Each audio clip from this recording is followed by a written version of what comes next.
ঢাকার পথে ডক্টর ইউনূস, বিমানবন্দরে স্বাগত জানাবেন সেনাপ্রধান। আজ রাত ৮টায় অন্তর্বর্তী সরকারের শপথ।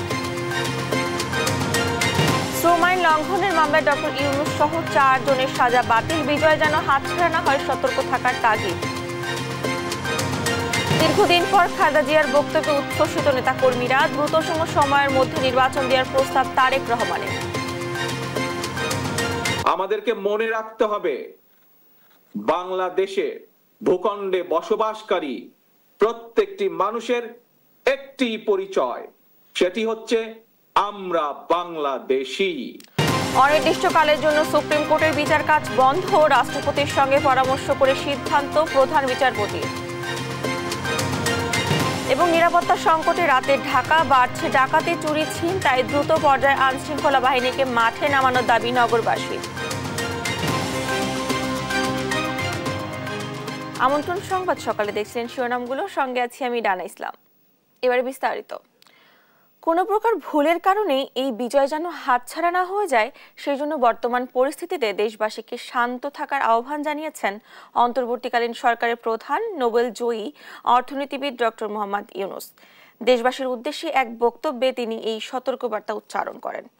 ফ্রান্সের প্যারিসে চিকিৎসা শেষে অ্যামিটেসের একটি ফ্লাইটে দেশের পথে ডক্টর ইউনূস ঢাকায় পৌঁছাবেন বৃহস্পতিবার দুপুরে। বিস্তারিত শামীম আক্তারের প্রতিবেদনে।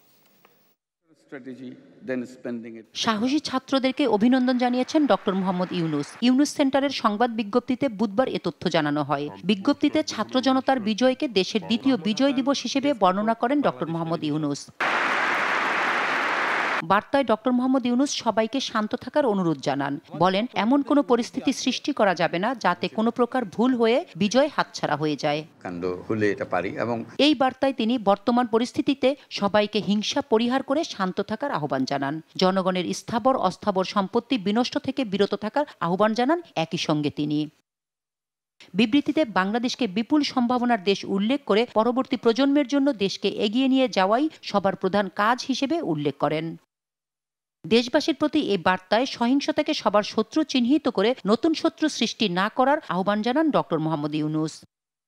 বৃহস্পতিবার এমিরেটসের একটি ফ্লাইটে দুপুর 2টার পর তার দেশে ফেরার কথা রয়েছে বলে জানিয়েছেন তার আইনজীবী। অন্যদিকে মঙ্গলবার রাতে বৈষম্য বিরোধী ছাত্রদের সমন্বয়কেরা রাষ্ট্রপতি ও 3 বাহিনীর প্রধানের সঙ্গে বৈঠক করে নোবেল বিজয়ী অর্থনীতিবিদ ডক্টর মোহাম্মদ ইউনূসকে অন্তর্বর্তী সরকারের প্রধান করার সিদ্ধান্তের কথা জানান। মহামান্য রাষ্ট্রপতিও সম্মতি দিয়েছেন ডক্টর মোহাম্মদ ইউনূসকে প্রধান করেই অন্তর্বর্তীকালীন সরকার দ্রুত সময়ের মধ্যে গঠন করা হবে। শামীমা আক্তার, দেশ টিভি, ঢাকা। বৃহস্পতিবার রাত ৮টায় অন্তর্বর্তী সরকারের শপথ অনুষ্ঠানের আয়োজন করা হচ্ছে, জানিয়েছেন সেনাবাহিনী প্রধান জেনারেল ওয়াকারুজ্জামান। বুধবার বিকেলে সেনানিবাসে এক সংবাদ সম্মেলনে তিনি জানান, অন্তর্বর্তী সরকারের আকার হতে পারে 15 জনের। ডক্টর ইউনূসকে সব ধরনের সহায়তা করবে সশস্ত্র বাহিনী বলেও আশ্বস্ত করেছেন সেনাপ্রধান। আরও জানাচ্ছেন ফখরুল ইসলাম। সমসাময়িক ও আইনশৃঙ্খলা পরিস্থিতি নিয়ে সেনানিবাসে বিকেলে বৈঠকে বসেন সেনা, নৌ ও বিমান বাহিনী প্রধান। বৈঠক শেষে বেরিয়ে এসে গণমাধ্যমে সেনা প্রধান জানান, আইনশৃঙ্খলা পরিস্থিতির উন্নতি হচ্ছে। আগামী 3-4 দিনের মধ্যে পরিস্থিতি আরও উন্নতির আশা তার। এবং বিভিন্ন জায়গায় ঢাকার বাইরে যে সমস্ত লুটতরাজ অপরাধ সংগঠিত হচ্ছে, ওগুলো প্রতিহত করার জন্য আমি তাদেরকে অনুরোধ করেছিলাম এবং তারা সেই কাজও করছে। এবং আমি নিশ্চিত যে আমরা সবাই মিলে একটা সুন্দর আবার স্বাভাবিক পরিস্থিতিতে আমরা ফেরত চলে আসতে পারব। গত কয়েকদিনের সহিংস পরিস্থিতি নিয়ে কথা বলেন সেনাপ্রধান। জানান, অন্যায়ের সাথে জড়িতদের ছাড় দেওয়া হবে না। আমি জনগণকে আহ্বান করব এ ধরনের গুজবে যেন কান না দেয়। আমরা একটা চমৎকার পরিবেশে সুন্দরভাবে সবাই মিলে আমরা কাজ করে যাচ্ছি। আমি আপনাদের নিশ্চিত করতে চাচ্ছি যে সেনাবাহিনী, নৌবাহিনী, বিমান বাহিনী সর্বদা জনগণের সাথে আছে এবং থাকবে। এ সময় সেনাপ্রধান ওয়াকারুজ্জামান জানান, অন্তর্বর্তীকালীন সরকারের শপথ অনুষ্ঠানের প্রস্তুতি নেওয়া হয়েছে। বৃহস্পতিবার রাত 8টায় হতে পারে শপথ। অন্তর্বর্তীকালীন সরকারের আকার হতে পারে 15 জন। আপনারা জানেন যে আমরা কেয়ারটেকার গভর্নমেন্টের প্রধান ডক্টর ইউনূসকে আমরা নির্বাচন করেছি অনেক আলোচনা করে, এবং উনি এখন আমাদের চিফ অ্যাডভাইজার।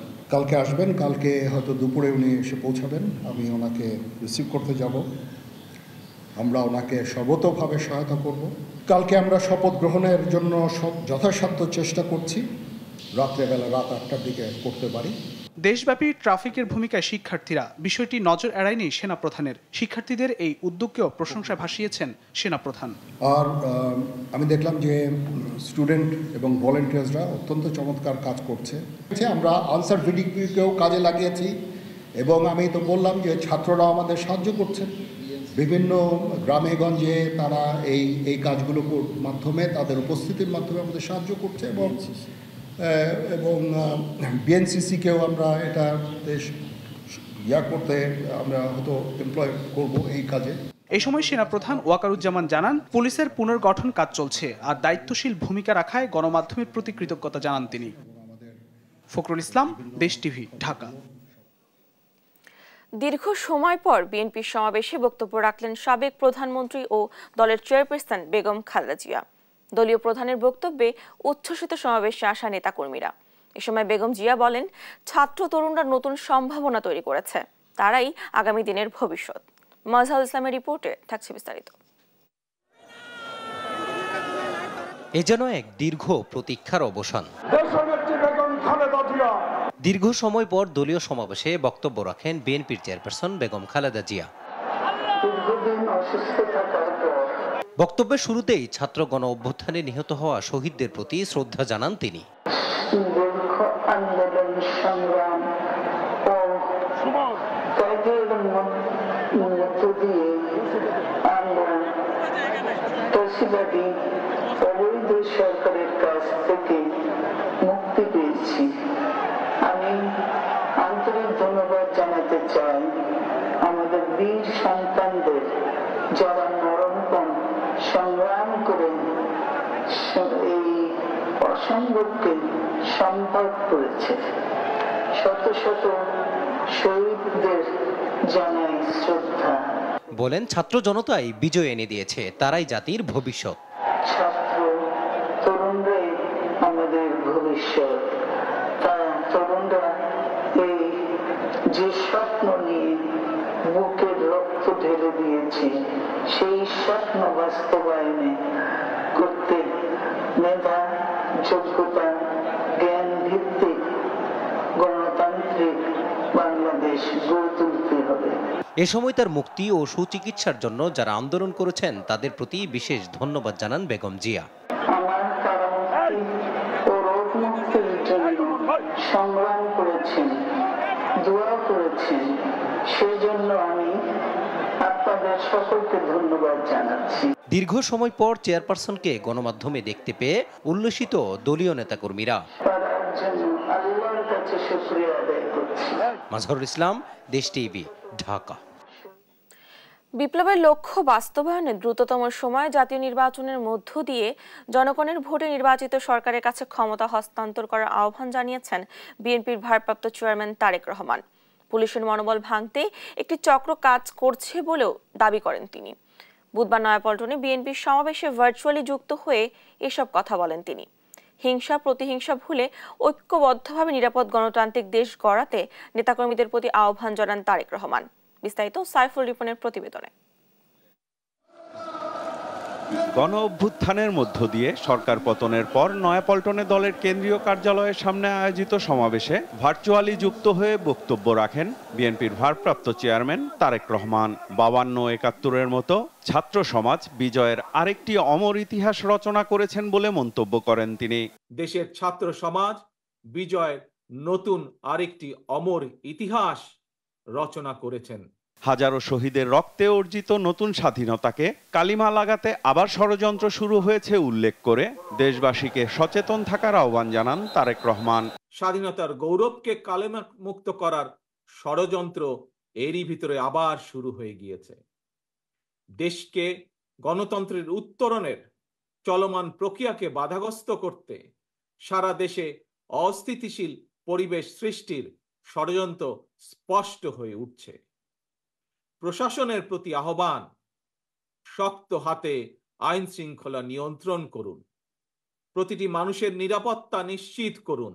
সব ধর্ম ও বিশ্বাসের মানুষের নিরাপত্তার ঢাল হিসেবে দাঁড়াতে দলের নেতাকর্মীদের নির্দেশ দেন বিএনপির ভারপ্রাপ্ত চেয়ারম্যান।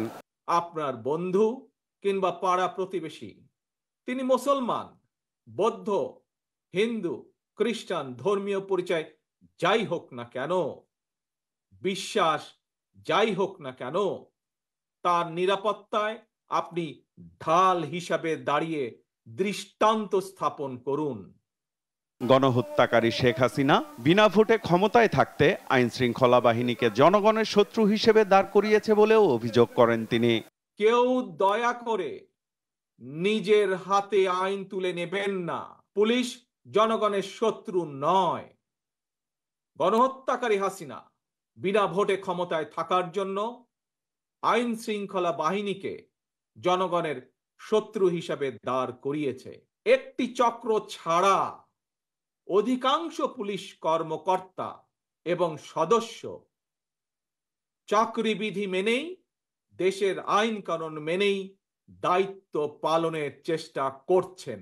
বিপ্লবের লক্ষ্য বাস্তবায়নে দাবি করেন দ্রুততম সময়ে জাতীয় নির্বাচনের মধ্য দিয়ে জনগণের সরকারের হাতে ক্ষমতা হস্তান্তরের। ছাত্র জনতার এই রক্ত ঝরা বিপ্লবের চূড়ান্ত লক্ষ্য একটি বৈষম্যহীন গণতান্ত্রিক বাংলাদেশ। তাই বিপ্লবের লক্ষ্য বাস্তবায়নে দ্রুততম সময়ের মধ্যে জাতীয় নির্বাচন অনুষ্ঠান করতে হবে। হিংসা প্রতিহিংসা নয়, মুক্তিযুদ্ধের মূল মন্ত্রে দুর্নীতিমুক্ত, নিরাপদ ও গণতান্ত্রিক দেশ গড়ার শপথ নিতে নেতাকর্মীদের প্রতি আহ্বান জানান বিএনপির ভারপ্রাপ্ত চেয়ারম্যান। জনগণকে সঙ্গে রাখবেন, কারণ জনগণই বিএনপির সকল ক্ষমতার উৎস। সাইফুল রিপন, দেশ টিভি, ঢাকা। সুপ্রিম কোর্টের সব বিচার কাজ অনির্দিষ্টকালের জন্য বন্ধ ঘোষণা করেছেন প্রধান বিচারপতি ওবায়দুল হাসান। রাষ্ট্রপতির সঙ্গে আলোচনা করে এই সিদ্ধান্ত বলে বুধবার গণমাধ্যমে পাঠানো এক বিজ্ঞপ্তিতে জানানো হয়। সুপ্রিম কোর্টের গণসংযোগ কর্মকর্তা শফিকুল ইসলাম স্বাক্ষরিত ওই বিজ্ঞপ্তিতে বলা হয়, সুপ্রিম কোর্টের হাইকোর্ট ও আপিল দুই বিভাগের সব বিচার কাজ বন্ধ থাকবে। এর আগের দুপুরে হাইকোর্ট বিভাগের বিচার কাজ চালু রাখার একটি নির্দেশ দেওয়া হয়েছিল। এই বিজ্ঞপ্তির মধ্য দিয়ে সে নির্দেশনা রহিত করা হলো। সরকার পতনের পর প্রশাসনের প্রাণকেন্দ্র সচিবালয়ে বুধবার ভিড় জমিয়েছিলেন পদোন্নতি বঞ্চিত বিএনপি জামায়াতপন্থী কর্মকর্তা কর্মচারীরা। বুধবার দুপুরে জনপ্রশাসন মন্ত্রণালয়ের লাইব্রেরিতে একত্রিত হয়ে পদোন্নতি বঞ্চিত এসব কর্মচারীরা। এ নিয়ে পরে সাংবাদিকদের সাথে কথা বলেন জনপ্রশাসন মন্ত্রণালয়ের সিনিয়র সচিব মোহাম্মদ মেজবাহ উদ্দিন চৌধুরী। বলেন, প্রধানমন্ত্রীর অনুপস্থিতিতে নির্বাহী দায়িত্ব পালন করছেন রাষ্ট্রপতি। দেশে সাংবিধানিক কোনো শূন্যতা নেই বলেও স্পষ্ট করেন তিনি।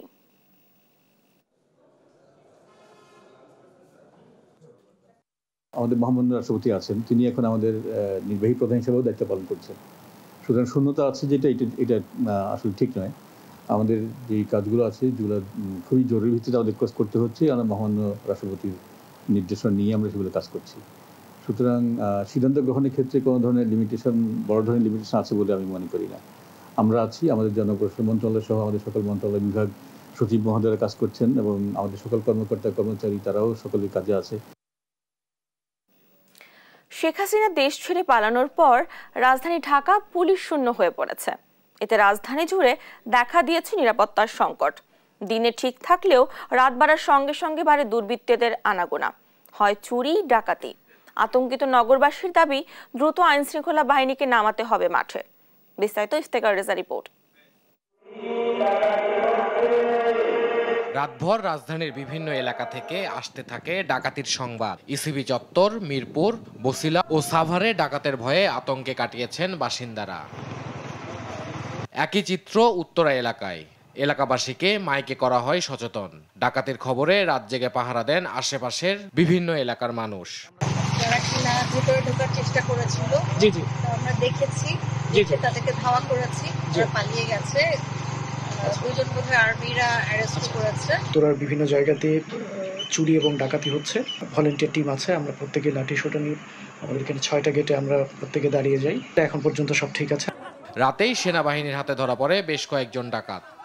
কোন বড় ভাই দিছে? বড় ভাইয়ের নাম কো? বড় ভাইয়ের নাম কো? নাইট। এই নাইট করে কি? এই নাইট করে কি? হ্যাঁ, চুরি চিন্তাই করে। চুরি চিন্তাই করে। 500 পোলাবেন পাইছে কই? আগে কই? এক একজনের আগে গেল। তুই কি করিস? একটা তোর পেশা কি? পুলিশের অনুপস্থিতির সুযোগে ছিনতাই ও ডাকাতির ঘটনায় মানুষের মধ্যেও আতঙ্ক বিরাজ করছে। রাত্রেবেলা অনেক সময় ছিনতাই হয়, অনেক সময় মলমবাড়ি খপ্পরে পড়ি, অনেক সময় সলতাতি করে নিয়ে যায়। আমরা এখন নিরাপত্তায় ভুগতেছি। এই মুহূর্তে আমাদের সব জায়গায় পুলিশ মোতায়েন করা দরকার, জীবনের কারো নিরাপত্তা নেই। কালকে মোহাম্মদপুরে ৫-৬টা বাসায় ডাকাতি হয়েছে। আমরা নিরাপত্তাহীনতায় ভুগছি, এখানে কোনো নিয়ন্ত্রণ নেই। পুলিশ থাকলে তো নিয়ন্ত্রণ থাকতো, কোনো একটা কেউ অকারেন্স করতে হলে চিন্তা করবে। নিরাপদ বোধ করছেন না হাসপাতালে ভর্তি হওয়া রোগীরাও। এদিকে কারওয়ান বাজারে ব্যবসায়ীরা নিজেরাই গড়েন নিরাপত্তার বলয়। তবে নিরাপত্তা নিশ্চিতে দ্রুত পুলিশকে মাঠে নামানো জরুরি বলছেন তারা। এখন টাকা বাসা থেকে আনতে হবে, এখন আমরা ভয়টাকে আনতে পারতাছি না যে রাস্তা চিন্তাই হয়, এই ভয়টাকে আনতেছি না। নিরাপত্তা তো দরকারই, এর জন্য সবারই দরকার, পুলিশও দরকার, সেনাবাহিনী সবারই দরকার। নসুন থেকে মাল নিয়ে আসছে, আগে যেমন রাস্তাঘাটে পুলিশ আসছিল, যে পাহারাদার আসছিল, যে আমরা নিরাপত্তা দিচ্ছি, নিরাপত্তা পাই না। জায়গা জায়গা চিন্তা করে ধরে মোবাইল টাকা পয়সা আমরা জোর করে নিয়ে নেয়। ব্যবসা বাণিজ্য করার স্বার্থে আমাদের আইন প্রয়োজনের দরকার আছে, কারণ সাধারণ পাবলিক আমরা যদি রাত্রে বিজনেস করি, এখানে বিভিন্ন প্রয়োজনে আমাদের হ্যারাসমেন্ট হতে হয়, সমস্যার সৃষ্টি হতে হয়, তখন প্রশাসনকে আমরা নক করলে তারা আমাদের একটু হেল্প করবে।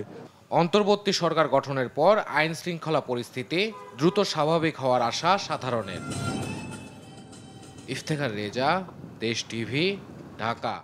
সড়কে শৃঙ্খলা ফেরাতে সড়কে ট্রাফিক নিয়ন্ত্রণে নেমেছেন শিক্ষার্থীরা। ময়মনসিংহ থেকে বিস্তারিত জানাতে যুক্ত হচ্ছেন সহকর্মী ইলিয়াস আহমেদ। ইলিয়াস, যেহেতু শিক্ষার্থীরা নেমেছেন আইন শৃঙ্খলা পরিস্থিতি নিয়ন্ত্রণে রাখার জন্য, সেক্ষেত্রে শিক্ষার্থীদের উদ্যোগে সড়কে শৃঙ্খলা ফিরেছে কিনা আমাদেরকে জানাবেন। আইন শৃঙ্খলা পরিস্থিতির পাশাপাশি সড়কের যে ভোগান্তি সেটি নিরসনে কিন্তু আমরা দেখেছি প্রশাসনের পাশাপাশি শিক্ষার্থীরাও কিন্তু মাঠে নেমেছেন। শিক্ষার্থীরা মাঠে নামার পর আমরা দেখেছি পরিবেশ পরিস্থিতি একেবারেই কিন্তু অনেকটা সহজভাবেই স্বাভাবিক হয়ে উঠেছে। আমি এখন রয়েছি ময়মনসিংহ নগরীর নতুন বাজার এলাকায় রয়েছি। আনসার ব্যাটালিয়ন সদস্যের পাশাপাশি সাধারণ শিক্ষার্থী যারা আছেন তারা কিন্তু শহরের শৃঙ্খলা রক্ষার কাজে কিন্তু আমরা দেখেছি সকাল থেকেই নিয়োজিত রয়েছেন। শুধু এই মোড়টি নয়, নগরীর প্রধান প্রধান মোড় সহ বিভিন্ন মোড়ে কিন্তু শিক্ষার্থীরা নানাভাবে প্রশাসনকে সহযোগিতা করছেন, যার কারণে ময়মনসিংহ শহরের যে যানজট সেটি কিন্তু আমরা গত 2 দিন ধরে দেখছি না, একেবারেই মানুষ স্বাভাবিকভাবেই চলাচল করতে পারছে। আরেকটি বিষয় বলে রাখি, এই সড়ক দূষণমুক্ত করতে এবং সড়কে যে ময়লা আবর্জনা ফেলে রাখা হয় বিভিন্ন সময়, সেই আবর্জনা সরাতে শিক্ষার্থীদের পাশাপাশি ময়মনসিংহের স্বেচ্ছাসেবক দলের যে নেতৃবৃন্দরা রয়েছেন তারাও কিন্তু আজকে সকাল থেকে মাঠে নেমেছেন। আমরা দেখেছি তারা ময়মনসিংহের নতুন বাজার এলাকা সহ বেশ কয়েকটি এলাকায় কিন্তু ঝাড়ু হাতে নিয়ে তাদের যে পরিচ্ছন্নতা কার্যক্রম সেটি কিন্তু তারা অব্যাহত রেখেছেন এবং তারা বলছেন যে যতদিন পর্যন্ত না শৃঙ্খলা ফিরে আসছে ততদিন পর্যন্ত তাদের যে কার্যক্রম সেটি কিন্তু তারা অব্যাহত রাখবেন, সেই বিষয়টি কিন্তু তারা বলছিলেন। এবং আমরা দেখছি তাদের মধ্যে যে স্বতঃস্ফূর্ত সেটি কিন্তু তারা স্বতঃস্ফূর্তভাবেই করছেন। এবং এছাড়াও যে সড়কে বিভিন্ন সড়কের আইন শৃঙ্খলা পরিস্থিতির পাশাপাশি সড়কে যেন সাধারণ মানুষ নির্বিঘ্নে চলাচল করতে পারে সেই লক্ষ্যে কিন্তু স্বেচ্ছাসেবক সংগঠনের বিভিন্ন নেতৃবৃন্দ এবং সদস্য যারা আছেন তারা কিন্তু দিনভর পরিশ্রম করে যাচ্ছেন এবং তাদের কারণে আসলে সাধারণ মানুষ অনেকটাই স্বস্তিতে আছে। আমরা সাধারণ মানুষের সঙ্গেও কিন্তু কথা বলেছিলাম, তারা বলছেন যে অন্যান্য দিনের তুলনায় সড়কে কিন্তু আইন শৃঙ্খলা পরিস্থিতি স্বাভাবিক আছে এবং যান চলাচল কিন্তু অনেকটাই স্বাভাবিক গতিতে করছে। স্কুল কলেজ এবং অফিস আদালতে যারা যাচ্ছেন তারা কিন্তু সহজভাবেই অর্থাৎ ভোগান্তি ছাড়াই কিন্তু তারা তাদের গন্তব্যস্থলে পৌঁছছেন এবং সেই বিষয়টিকে কিন্তু আসলেই শিক্ষার্থী এবং স্বেচ্ছাসেবক সংগঠনের যারা নেতৃবৃন্দ রয়েছেন তারা কিন্তু সেই কাজটি করতে পেরে তারা কিন্তু উদ্বেলিত এবং তারা বলছেন যে যতদিন পর্যন্ত না প্রশাসন কাজে নামছে ততদিন পর্যন্ত তারা তাদের যে দায়িত্ব সেই দায়িত্বটুকু কিন্তু তারা পালন করে থাকবেন। সড়ক যেন একটি শৃঙ্খলার মধ্যে আসে সেই লক্ষ্যে তাদের যে বার্তা সেটি কিন্তু তারা চালকদের দিচ্ছেন এবং চালকরাও কিন্তু তাদের এই কার্যক্রমে অনেকটাই সন্তুষ্টি প্রকাশ করেছেন এবং চালকরাও বলছেন যে শিক্ষার্থীদের কার্যক্রমের কারণে কিন্তু সড়কে যান চলাচলের যে শৃঙ্খলা সেটি কিন্তু এসেছে। এই ছিল আমার কাছে ময়মনসিংহ থেকে সর্বশেষ তথ্য। ধন্যবাদ আপনাকে। ময়মনসিংহ থেকে আইন শৃঙ্খলা পরিস্থিতি জানাচ্ছিলেন আমাদের সহকর্মী। কুষ্টিয়া কারাগার থেকে আসামি পালানোর ঘটনা ঘটেছে। আনুমানিক 10 থেকে 12 জন আসামি পালিয়েছে বলে ধারণা করছেন জেলা সুপার। বিএনপি নেতাদের জামিন হলে তাদের সাথে কারামুক্ত হতে অন্য বন্দীরা হট্টগোল শুরু করলে বাধ্য হয়ে গুলি চালান কারারক্ষীরা বলে দাবি করেন সুপারের। পরে গোলাগুলির খবরে সেনাবাহিনী এসে পরিস্থিতি নিয়ন্ত্রণে আনে। কুষ্টিয়া থেকে নাহিদ হাসান তিতাসের পাঠানো তথ্যচিত্রে টুম্পা আফরোজার ডেস্ক রিপোর্ট।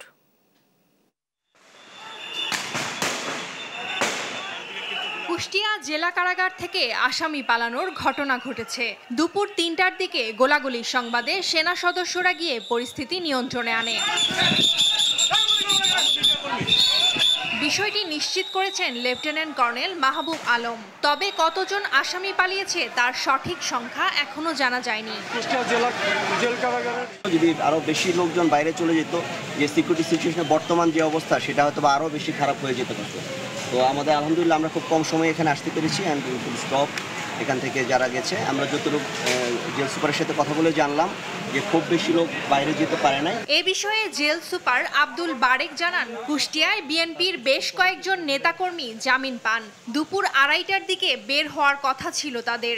এ সময় জামিন পাওনাদের সঙ্গে বের হতে হট্টগোল শুরু করেন কারাবন্দীরা। পরিস্থিতি নিয়ন্ত্রণে আনতে গুলি চালান কারারক্ষীরা। এ হট্টগোলের মাঝে খুনের আসামি সাবেক ছাত্রলীগ নেতা SK সজীব সহ আনুমানিক 10-12 জন আসামি পালিয়েছে বলে জানান জেল সুপার। নিউজ ডেস্ক, দেশ টিভি। খরা অতিবৃষ্টির পর বন্যায় ক্ষতিগ্রস্ত কুড়িগ্রামের কৃষি। পাট, আমন, বীজতলা, শাকসবজি ও আউশ সহ বিভিন্ন ফসলের হাজার হাজার হেক্টর জমির আবাদে প্রভাব পড়েছে। এর মধ্যে সবচেয়ে বেশি ক্ষতিগ্রস্ত হয়েছে নিম্নাঞ্চলের পাটের আবাদ। কৃষিতে ক্ষতি 7 কোটি টাকারও বেশি, যার অর্ধেকেরও বেশি ক্ষতি হয়েছে পাটে। কুড়িগ্রাম থেকে জুয়েল রানার তথ্য ছবিতে ফারজানা ইসলামের ডেস্ক রিপোর্ট। ব্রহ্মপুত্র, ধরলা, তিস্তা, দুধকুমার ও জিঞ্জিরাম এই 5 আন্তঃসীমান্ত নদীসহ 16 নদীর জেলা কুড়িগ্রাম। বন্যাসহ নানা প্রাকৃতিক দুর্যোগ লেগেই থাকে এখানে। এবার এপ্রিল ও মে মাসে খরার পর পুরো জুন মাস ধরে অতিবৃষ্টি হয়েছে। জুলাইয়ের প্রথম থেকে শুরু হয়েছে বন্যা। 2 সপ্তাহ ধরে বন্যা চললেও এখন পর্যন্ত নিম্নাঞ্চল থেকে পুরোপুরি পানি সরে যায়নি। জেলায় এবার 17,950 হেক্টর জমিতে পাট আবাদের লক্ষ্যমাত্রা ধরা হলেও খরার কারণে আবাদ হয়েছে 16,256 হেক্টর জমিতে। অতিবৃষ্টি ও বন্যায় 2,884 হেক্টর জমির পাট সম্পূর্ণ নষ্ট হয়ে গেছে। পানিতে ডুবে থাকায় মরে গেছে অনেক জমির পাট। ফলে লাভ তো দূরে থাক, আবাদ খরচ তোলা নিয়ে দুশ্চিন্তায় চাষিরা। রোদের কারণে এবং গরমের কারণে এজন্য পাট বেশি ভালো হয় না। এখন এমন পরিস্থিতি যে পাট যে কাটি জাগামু সে জায়গাটুকুও নাই। পাট হচ্ছে কালা খিলখিলে, এই পাট বাজার নিবে না, যে খরচ হচ্ছে খরচ আমাদের উঠবে না। বন্যার পানি নামার সঙ্গে সঙ্গে ক্ষতি পুষিয়ে নিতে রোপা আমন আবাদে কৃষকদের উদ্বুদ্ধ করা হচ্ছে। এছাড়াও নিম্নাঞ্চলে বন্যার পানি দেরিতে নামলে আগাম রবি মৌসুম আবাদের পরামর্শ দেবে কৃষি বিভাগ। পানি নেমে যাওয়ার সাথে সাথে রোপা আমন চাষ করার জন্য উদ্বুদ্ধ করছি।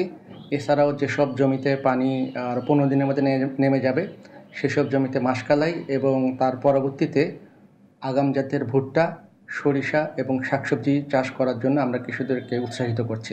জেলায় এবার 21,346 জন কৃষকের 10,240 মেট্রিক টন পাট ক্ষতিগ্রস্ত হয়েছে, যা টাকার অঙ্কে প্রায় 56 কোটি টাকা বলে জানিয়েছে কৃষি বিভাগ।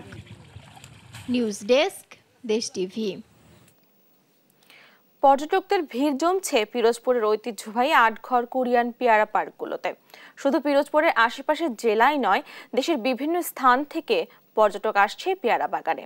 দিন দিন পর্যটকের সংখ্যা বৃদ্ধি হলেও বিনোদনের তেমন বেশি সুযোগ সুবিধা পাচ্ছে না বলে দাবি পর্যটকদের। সহকর্মী মোহাম্মদ হাসিবুল ইসলাম হাসানের তথ্য ছবিতে ফারজানা ইসলামের ডেস্ক রিপোর্ট।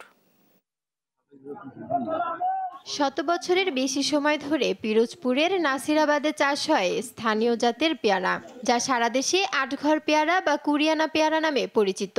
একসময় আটঘর পেয়ারার জন্য বিখ্যাত হলেও এখন এই পেয়ারা বাগান ঘিরে তৈরি হয়েছে পর্যটন কেন্দ্র।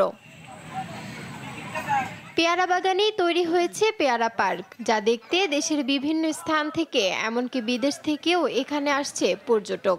বিশেষ করে আশেপাশের জেলার তরুণদের কাছে পর্যটনের প্রথম পছন্দ হয়ে উঠেছে আটঘর কুরিয়ানার পেয়ারা পার্কটি।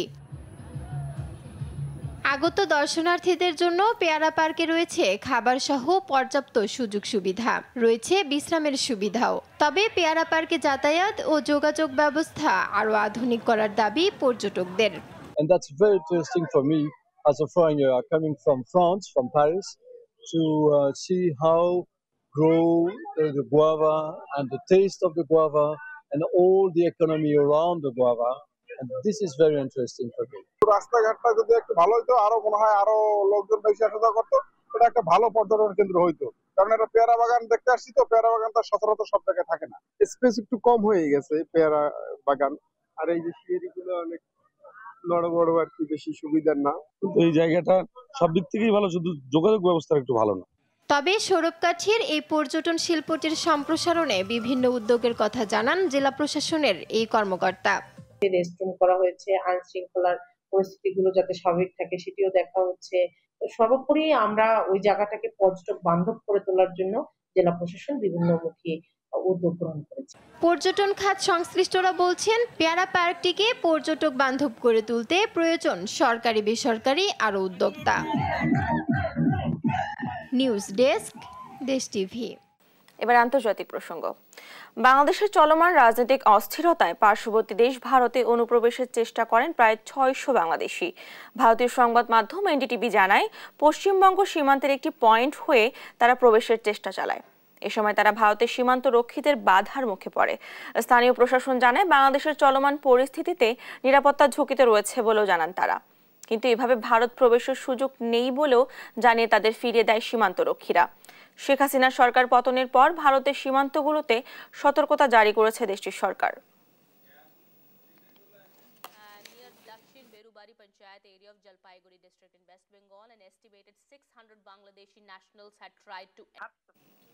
এবার খেলার খবর।